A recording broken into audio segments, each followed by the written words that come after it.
بسم الله الرحمن الرحيم. قل أوحي إلي أنه استمع نفر من الجن فقالوا إنا سمعنا قرآنا عجبا يهدي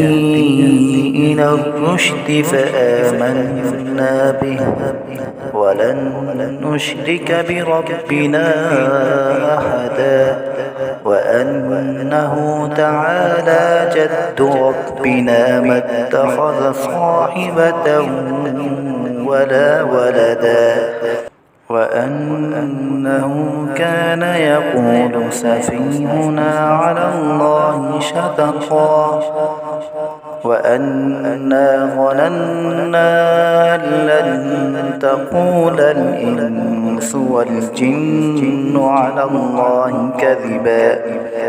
وأنه كان رجال من الإنس يعوذون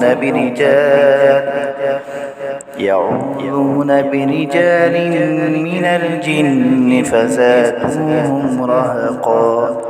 وأنهم ظنوا كما ظننتم أن لن يبعث الله أحدا وأنا لمسنا السماء فوجدناها ملئت حرسا شديدا وشوبا وأنا كنا نقعد منها مقاعد للسمع فمن يستمع الآن يجد له شهابا رصدا وأنا لا ندري أشر أريد بمن في الأرض أم أراد بهم ربهم رشدا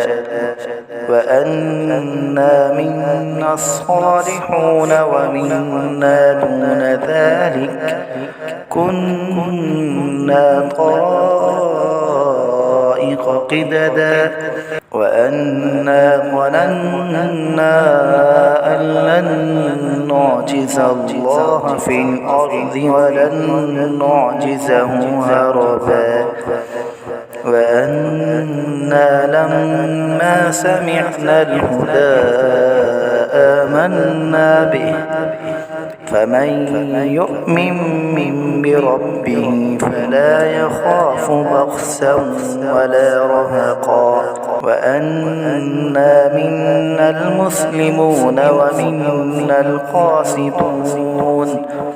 فمن أسلم فأولئك تحروا رشدا